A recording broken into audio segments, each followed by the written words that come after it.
다들 안녕하세요. 프로토 91회차 토신 정보방 환급 인증합니다. 당첨금은 세후 금액인 거 알고 계시죠? 다들 아시겠지만 한 경기 취소되어 당첨금이 반토막 났지만 그래도 당첨 모두 축하드리며 오늘 경기도 분석 시작해보겠습니다. 금일 첫 번째 경기 고어헤드 대 PSV 분석 시작해보겠습니다. 고어헤드는 지난 라운드에서 발베이크를 잡고 상위권 추격을 이어갔다. 접전 양상으로 90분 내내 흘러간 경기였는데 마틴슨의 결승골이 터졌다. 그로 인해 알크마르와 아약스 등을 추격했고 더 안정적인 플레이오프 진출 순위를 노리고 있다. 이 경기에서는 리그 최강팀을 상대하기에 무리한 운영보다는 리안 사나와 린토스트 등 중앙 미드필더들의 라인을 내린 수비적 경기를 할 것이다. 호벤은 지난 홈 경기에서 페에노르트와 비겼다. 틸만의 선제골이 나오며 앞서간 경기였지만 역전을 허용했는데 부상에서 돌아와 복귀 전에 나선 거스틸이 팀을 패배의 위기에서 구했다. 패했다면 페에노르트에게 추격을 당할 수 있는 상황이었기에 만족할 만한 결과다. 분데스리가의 레버쿠젠과 더불어 빅리그에서 유의하게 무패로 리그 선두를 질주하고 있다. 호벤의 승리를 본다. 다음 주 중에 도르트문트 원정에서 챔스가 있긴 하지만 리그 성적도 중요하기에 로테이션을 돌릴 이유가 없다. 거스틸이 돌아와 쇼우텐과 함께 중원을 지키며 상대를 압박할 수 있고 룩대용이 특유의 포스트 플레이를 가져갈 호벤이 승리할 것이다. 금일 두 번째 경기 슈투트가르트 대 우니온 베를린 분석 시작해보겠습니다. 슈투트는 지난 라운드 원정 경기에서 난적 볼프스를 제압하며 다음 시즌 챔스 진출 가능성을 더 높였다. 해리 케인과 함께 리그 최고의 스트라이커인 세루 기라시가 멀티골을 터뜨리며 팀의 승점 3점을 이끌었고 밀로의 측면 지원도 인상적이었다. 거기에 부상으로 결장이 유력했던 데니스 운다브도 돌아왔기에 풀 전력으로 홈 경기에 나설 수 있다. 우니온은 볼프스와 호펜하임을 연파하며 기분 좋게 연승을 달렸었다. 리그 초반 충격적인 최하위 추락으로 강등의 위험도 있었지만 강등권을 탈출했었다. 그러나 최근 2경기에서 승점 1점 추가에 그치며 다시 강등권 추락을 걱정해야 한다. 이 경기는 강팀 상대로 나서는 원정이기에 수비에 치중하며 폴란트와 베르테센을 앞세운 역습으로 임할 것이다. 슈투트의 승리를 본다. 우니온은 지난 라운드 도르트문트전에서 케디라와 투사 등 중앙 미드필더들이 상대의 중원 침투를 적절하게 저지하지 못하는 모습이었다. 스틸러와 피리, 정우영 등이 나설 슈투트 상대로도 고전이 예상된다. 기라시와 운다브가 투톱으로 나서 상대 수비를 무너뜨릴 홈팀이 승리할 것이다.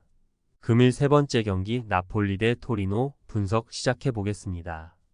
나폴리는 지난 라운드 홈 경기에서 리그 2위인 유벤투스를 잡고 7위로 올라섰다. 10위권 추락의 위험도 있는 최근이었지만 연승으로 분위기를 전환했다. 오시메니 팀과의 갈등을 일단 봉합하고 최전방에서 풀타임을 소화하며 스트라이커 문제가 사라졌고 지엘린스키도 남은 반 시즌 최선을 다하고 있다. 토리노는 길게 무패를 이어가며 내심 다음 시즌 유럽 대항전 진출도 노렸었다. 그러나 최근 3경기에서 로마와 라치오 등 로마 연고 두 팀에 연패하며 주춤했고 피오렌티나 상대로도 고전했다. 게다가 핵심 중앙 미드필더인 리치가 직전 경기 퇴장으로 이 경기의 징계로 결장한다. 강점이 있는 수비 위주로 경기를 운영하며 역습으로 승부를 볼 것이 유력하다. 나폴리의 승리를 본다. 다음 주 중에 바르샤 상대로 챔스 16강 2차전 원정이 있지만 이 경기 이후 3일의 휴식일이 있기에 로테이션을 가동하지 않을 것이다. 지엘린스키와 앙기사가 중원에서 점차 경기 주도권을 잡으며 전방으로 기회를 제공할 것이고 크바라츠 헬리아와 오시멘이 문전을 두들길 나폴리가 승리할 것이다. 금일 네 번째 경기 셰필드 웬즈데이 대 리즈 분석 시작해보겠습니다. 셰필드는 지난 라운드 경기에서 플리머스를 잡고 잔류권과 간격을 더 좁혔다. 최근 입스위치를 제외하면 리그에서 가장 길게 연승을 달리고 있는데 레스터 원정 패배 이후 4연승에 성공했다. 그 기간 베르나르드와 이오르파, 발렌틴 등이 나선 수비 라인은 3차례나 무실점으로 상대를 막아냈고 우구보와 가사마, 무사바 등이 기회를 골로 잘 연결했다. 리즈는 다니엘 제임스의 결승골로 스토크시티를 잡고 레스터, 입스위치 등 다이렉트 승격권 팀들과의 격차를 유지했다. 허더즈필드 원정에서 무승부를 기록하며 입스위치에 2위 자리를 내줬지만 우승 경쟁을 하고 있다. 타이트한 일정 속의 이 경기에는 로테이션을 어느 정도 가동할 수도 있지만 피오에와 욘토, 페르난데스 등이 2선에 나설 수 있다. 리즈의 승리를 본다. 셰필드가 좋은 현재를 보내고 있는 건 사실이지만 리즈는 더 길게 무패를 이어가는 팀이다.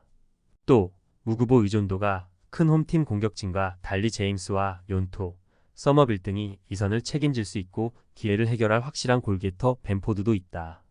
리즈가 경기 내내 수비 라인을 몰아치며 승리할 것이다. 금일 5번째 경기 바르셀로나 대 마요르카 분석 시작해 보겠습니다. 바르샤는 빌바오 원정에서 비기며 3위를 유지했다. 지로나가 같은 날 마요르카의 일격을 당했기에 빌바오를 잡았다면 2위까지 올라갈 수 있는 상황이었는데 일단은 1점 차 추격에 만족해야 했다. 그래도 주앙 펠릭스의 복귀 속에 하피냐와 레반도프스키의 스리톱이 위력적인 전방 움직임을 보여주고 있고 페드리와 대용이 중원에서 최고의 경기력으로 상대를 압박 중이다. 마요르카는 센터백인 코페테의 골로 리그 2위인 지로나를 제압했다. 코파델레이 준결승 2차전에서 승부차기까지 가는 혈투를 펼치고 휴식일이 짧았기에 고전이 예상됐는데 기대 이상의 성과를 올렸다. 그로 인해 강등권인 18위 카디스와의 승점 차를 8점까지 벌리며 안정적인 잔류권으로 가고 있다. 바르샤의 승리를 본다. 마요르카는 마스카렐과 다니, 로드리게스의 중원 지원 아래 라일로와 코페테가 지키는 최종 수비가 견고하다. 그러나 2위로 올라서려는 홈팀의 공세를 막아내지 못할 것이다. 레반도프스키의 안정적인 마무리 외에도 대용과 페드리, 로메우 등이 상대 중원을 압도하며 경기 분위기를 주도할 바르샤가 승리할 것이다. 금일 6번째 경기 오지시니스 대 몽펠리에 분석 시작해 보겠습니다. 니스는 툴루즈전 패배로 5위에서 올라가지 못했다. 시즌 초반 가장 길게 무패를 달리며 파리 생제르맹과 1위 경쟁을 하던 팀이었는데 이제는 다음 시즌 유럽 대항전 진출 걱정을 해야 하는 상황이다. 5경기에서 승점 2점 추가에 그치며 3패를 당했는데 하위권 팀 상대로 나서는 이 경기 결과가 매우 중요하다. 보가와 라보르드, 테렌 모피 등 공격진이 경기 내내 공격적인 침투로 기회를 보려 할 것이다. 몽펠리에는 지난 라운드에서 스트라스부르 상대로 승점 1점 추가에 그쳤다. 이번 시즌 리그왕이 치열한 잔류 경쟁을 하고 있기에 하위권 순위 다툼이 치열한데 이 경기 연속 승리하지 못하며 강등권 커트라인으로 추락했다. 이 경기는 강팀 상대로 나서는 원정으로 무리하지 않고 수비에 치중할 것으로 보인다. 니스의 승리를 본다. 몽펠리에는 아코르와 사바니어의 부상에서 돌아온 티니지 스트라이커 카즈리까지 마무리를 해줄 선수들이 있지만 원정 경기력이 떨어진다.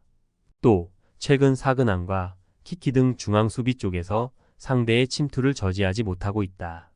홈의 이점을 살릴 수 있고 보가와 모피가 문전 침투로 해결할 니스가 승리하고 부진 탈출의 신호탄을 쏠 것이다. 토신 최종 조합은 영상 아래 고정 댓글로 말 걸어주시면 토신 정보방에서 무료로 공유해드립니다. 제발 손해보면서 토토하지 말고 다같이 웃으면서 즐겁게 베팅합시다. 함께 하실 분들은 부담 갖지 마시고 편하게 말 걸어주세요.